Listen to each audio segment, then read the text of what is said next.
क्यों गिने जाते हैं बकरे के दांत? तो चलिए आपको बताते हैं कि बकरीद पर बकरे के दांत क्यों गिने जाते हैं। ऐसा इसलिए क्योंकि माना जाता है कि केवल 1 साल के बकरे की ही कुर्बानी दी जानी चाहिए। इस वजह से यदि किसी बकरे के 2, 4 या फिर 6 दांत होते हैं तो ही उनकी कुर्बानी दी जाती है, न ही नवजात और न ही बुजुर्ग बकरे की कुर्बानी दी जाती है। ऐसे में यदि किसी बकरे के दांत नहीं है या फिर किसी बकरे के दांत 2, 4 या फिर 6 से ज़्यादा हैं तो उसकी कुर्बानी नहीं दी जाती है।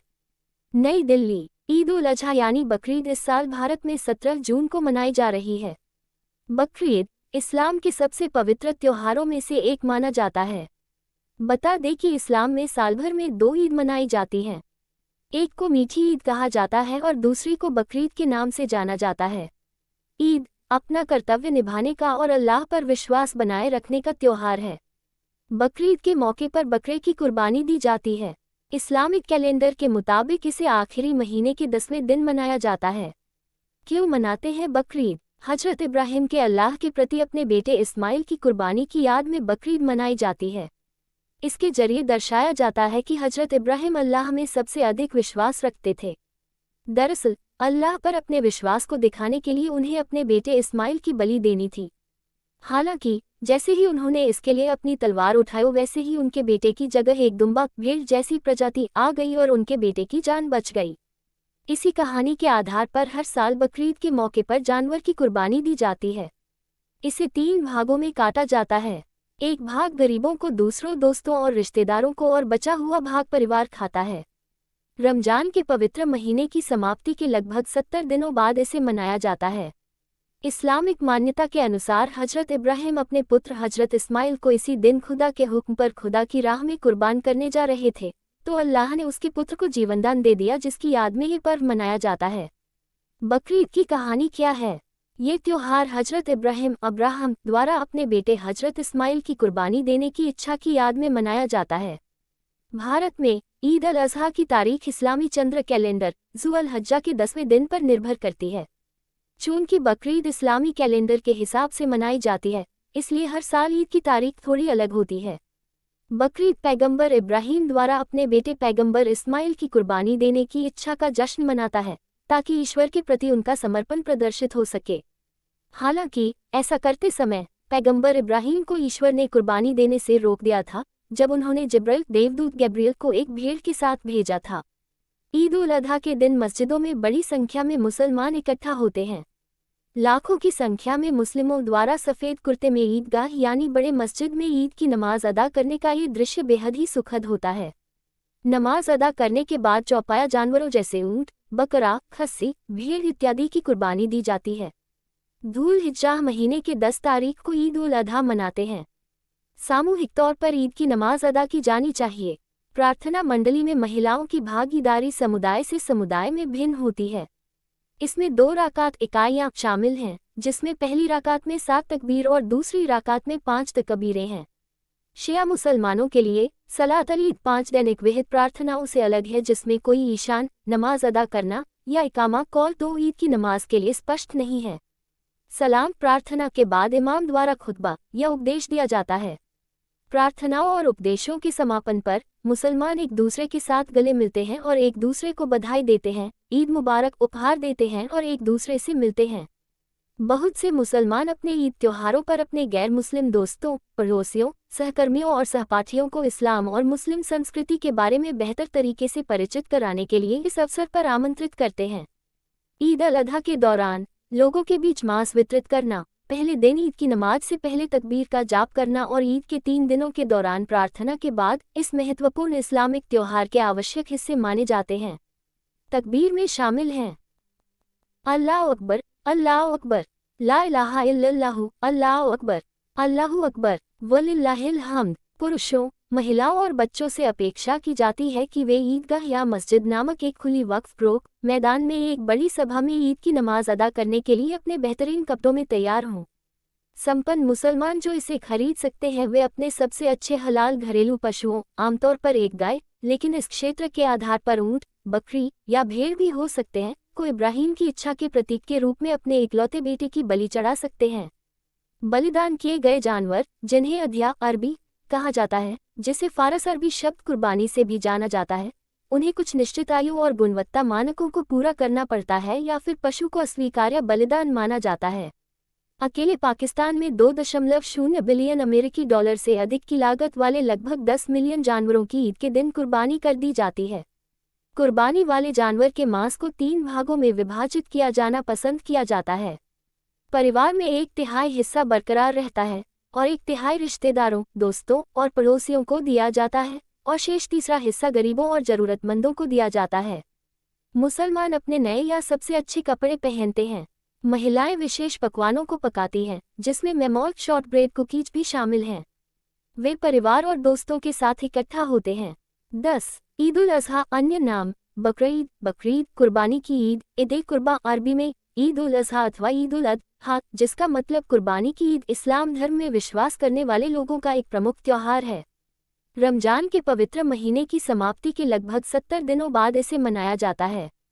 इस्लामिक मान्यता के अनुसार हजरत इब्राहिम अपने पुत्र हजरत इस्माइल को इसी दिन खुदा के हुक्म पर खुदा की राह में कुर्बान करने जा रहे थे, तो अल्लाह ने उसके पुत्र को जीवनदान दे दिया, जिसकी याद में ये पर्व मनाया जाता है। एक, अरबी भाषा में बकर का अर्थ है गाय। 2, 3, लेकिन इधर हिंदी उर्दू भाषा के बकरी बकरा से इसका नाम जुड़ा है, अर्थात इधर के देशों में बकरे की कुर्बानी के कारण असल नाम से बिगड़कर आज भारत, पाकिस्तान व बांग्लादेश में यह बकरा ईद से ज्यादा विख्यात है। 4, ईद कुर्बा का मतलब है बलिदान की भावना। अरबी में कर्ब, नजदीकी या बहुत पास रहने को कहते हैं, मतलब इस मौके पर अल्लाह इंसान के बहुत करीब हो जाता है। कुर्बानी उस पशु के जिबल करने को कहते हैं जिसे 10, 11, 12 या 13 जिलहिज हज का महीना को खुदा को खुश करने के लिए ज़िबह किया जाता है। कुरान में लिखा है, हमने तुम्हें हौज़ कौसा दिया तो तुम अपने अल्लाह के लिए नमाज पढ़ो और कुर्बानी करो। बकरा ईद में लोगों को एक बकरे की कुर्बानी दे और एक बकरे का भी पालन करें। इस ईद को विभिन्न नामों से जाना जाता है, जैसे ईद उल अज़हा, ईद अल अज़हा, ईद उल अज़हा, ईद अल अधा, ईद उल ज़ुहा, त्याग का उत्थान। कुर्बानी यानी ईद उल अज़हा का त्योहार हिजरी के आखिरी महीने धुल हिज्जा के 10वें दिन मनाते हैं। 1, पूरी दुनिया से मुसलमान इस महीने में मक्का, सऊदी अरब में एकत्र होकर हज मनाते हैं। वास्तव में ये हज की एक अंशीय अदायगी और मुसलमानों के भाव का दिन है। दुनिया भर के मुसलमानों का एक समूह मक्का में हज करता है, बाकी मुसलमानों के अंतर्राष्ट्रीय भाव का दिन बन जाता है। ईद उल अज़हा का अक्षरश अर्थ त्याग वाली ईद है। इस दिन जानवर की कुर्बानी देना एक प्रकार की प्रतीकात्मक कुर्बानी है। 7, हज और उसके साथ जुड़ी हुई पद्धति हजरत इब्राहिम और उनके परिवार द्वारा किए गए कार्यों को प्रतीकात्मक तौर पर दोहराने का नाम है। हजरत इब्राहिम के परिवार में उनकी पत्नी हाजरा और पुत्र इस्माइल थे। मान्यता है कि हजरत इब्राहिम ने एक स्वप्न देखा था जिसमें वह अपने पुत्र इस्माइल की कुर्बानी दे रहे थे। हजरत इब्राहिम अपने 10 वर्षीय पुत्र इस्माइल को ईश्वर की राह पर कुर्बान करने निकल पड़े। पुस्तकों में आता है कि ईश्वर ने अपने फरिश्ते को भेजकर इस्माइल की जगह एक जानवर की कुर्बानी करने को कहा। दरअसल इब्राहिम से जो असल कुर्बानी मांगी गई थी वह थी उनकी खुद की थी, अर्थात ये कि खुद को भूल जाओ, मतलब अपने सुख आराम को भूलकर खुद को मानवता, इंसानियत की सेवा में पूरी तरह से लगा दो। तब उन्होंने अपने पुत्र इस्माइल और उनकी मां हाजरा को मक्का में बसाने का निर्णय लिया। लेकिन मक्का उस समय रेगिस्तान के सिवा कुछ न था। उन्हें मक्का में बसाकर वे खुद मानव सेवा के लिए निकल गए। 8, इस तरह एक रेगिस्तान में बसना उनकी और उनके पूरे परिवार की कुर्बानी थी। जब इस्माइल बड़े हुए तो उधर से एक काफिला कारवां गुजरा और इस्माइल का विवाह उस काफिले कारवां में से एक युवती से करा दिया गया। फिर प्रारंभ हुआ एक वंश जिसे इतिहास में इस्माइलिट्स या बनु इस्माइल के नाम से जाना गया। हजरत मोहम्मद साहब का इसी वंश में जन्म हुआ था। ईद उल अज़हा के 2 संदेश है। पहला, परिवार के बड़े सदस्य को स्वार्थ के परे देखना चाहिए और खुद को मानव उत्थान के लिए लगाना चाहिए। ईद उल अज़हा ये याद दिलाता है कि कैसे एक छोटे से परिवार में एक नया अध्याय लिखा गया। ईद अल अधा 17 या 18 भारत में आखिर कब मनाई जाएगी बकरीद? ईद अल अधा 2024। ईद अल अज़हा, जिसे बकरीद के नाम से भी जाना जाता है, इस्लाम धर्म का दूसरा सबसे महत्वपूर्ण त्योहार है। ये त्योहार हजरत अब्राहम द्वारा अपने बेटे हजरत इस्माइल की कुर्बानी देने की इच्छा की याद में मनाया जाता है। भारत में ईद अल अज़हा की तारीख इस्लामी चंद्र कैलेंडर ज़ुल हज्जा के 10वें दिन पर निर्भर करती है। चूंकि बकरीद इस्लामी कैलेंडर के हिसाब से मनाई जाती है, इसलिए हर साल ईद की तारीख थोड़ी अलग होती है। इस साल बकरीद की तारीख को लेकर बहुत से लोग के मन में असमंजस है कि बकरीद 16 को मनाएं या 17 को। इसलिए आइए इस लेख में जानते हैं कि देश भर में बकरीद का पर्व आखिर कब मनाया जा रहा है, साथ ही इसके महत्व के बारे में भी जानेंगे।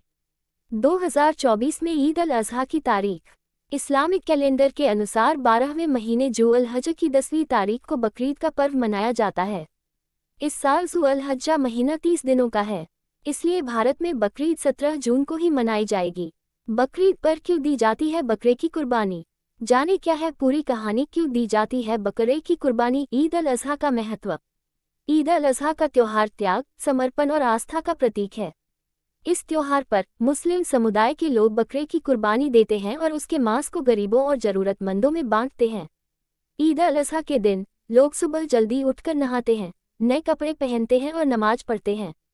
इसके बाद वे कुर्बानी देते हैं और मांस को पकाते हैं। ईद अल अज़हा एक खुशी का त्योहार है और इसे परिवार और दोस्तों के साथ मनाया जाता है। लोग एक दूसरे को ईद की बधाई देते हैं, मिठाइयाँ खाते हैं और उपहार देते हैं। 3 हिस्सों में बंटता है बकरे का मांस। मुस्लिम समुदाय के लोग इस दिन अपनी हैसियत के अनुसार कुर्बानी देते हैं और ज़रूरतमंदों और गरीबों को मांस बांटते हैं। कुर्बानी का मांस 3 भागों में बांटा जाता है। एक भाग गरीबों और ज़रूरतमंदों को दिया जाता है, दूसरा भाग रिश्तेदारों और दोस्तों को दिया जाता है और तीसरा भाग खुद रखा जाता है। ये त्योहार गरीबों और ज़रूरतमंदों की मदद करने और समाज में भाईचारे और सद्भावना को बढ़ावा देने की प्रेरणा देता है। डिस्क्लेमर, अस्वीकरण, ये लेख लोक मान्यताओं पर आधारित है। इस लेख में शामिल सूचना और तथ्यों की सटीकता, संपूर्णता के लिए अमर उजाला उत्तरदायी नहीं है।